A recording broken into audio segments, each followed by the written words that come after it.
Megan Hahn's older brother, Frederick Hahn, has retired from his military career. Rumors have it that he has gotten injured in one of his missions, resulting in him losing his ability to reproduce. Megan can only sigh sadly. I plan to stay child-free, whereas Frederick has gotten hurt. It seems that my family's legacy will end at my generation. A few days later, I finally get to meet the legendary hunk of a brother Frederick is. Shock overwhelms me immediately. Why does he look exactly like the baby daddy I've slept with a few years ago? My best friend Megan Hahn was at Cooper's barbecue, cradling a beer bottle in her arms as she bawled her eyes out and wailed, "I wanted to introduce my elder brother to you after he returned so that Nikki can become my very own niece. But he's unable to have children, which makes him no different from a useless piece of trash. How could I do you dirty like that when we're best friends?" As she said all that, her phone rang. I took a glance at her phone and saw that it was Frederick Hahn calling. Megan was so wasted that she was already face first on the table, completely unaware that her phone was ringing. I hesitated for a moment, however, when her phone rang persistently for the third time, I answered it on her behalf. "Mom asked you to get your ass back here if you're still alive and breathing." His voice was deep and husky. It sounded quite mesmerizing.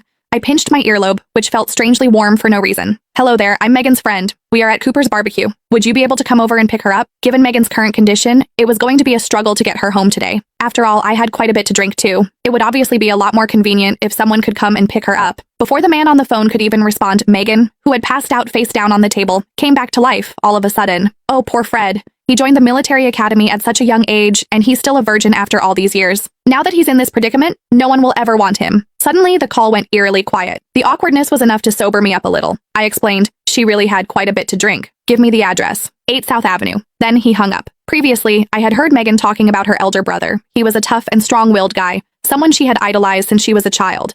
However, when Megan and I first met, her elder brother had already been deployed elsewhere, so I had never met him before. It wasn't until he was discharged from military service a week ago that I learned he'd been severely injured. When the time was about right, I helped Megan to the entrance to wait. There, I saw a black vehicle cruising toward us from a distance. Then, a tall man alighted. He was dressed sharply in his work uniform, looking broad-shouldered and long-legged. However, I couldn't get a clear look at his face. All I could see was his silhouette. At the same time, a video call request popped up on my phone. "Is it Nikki?" Megan asked, dazedly peering at my phone. "I hope nothing serious happened, considering that she's looking for you out of nowhere at this hour. Hurry up and answer the call. Fred is already here." As she said that, she waved at the man a short distance away. Deep down, I too was a little worried about my daughter, Nicole Sawyer. I didn't even stop to greet Megan's brother. Once he came a little closer, I hurried to the side to answer the video call. Almost immediately, Nicole's face appeared on the screen. "Mommy," she greeted me. Upon seeing her beaming face, I finally let out a sigh of relief. "Why are you still awake?" I asked. "Because I miss you, Mommy." Then my mother's voice came from the other end of the call. "I took her to the countryside to catch prawns today, and she had a whole heap of fun, so much so that she refused to go to bed after getting home and insisted on video calling you instead. Are you still out? Why aren't you home yet?"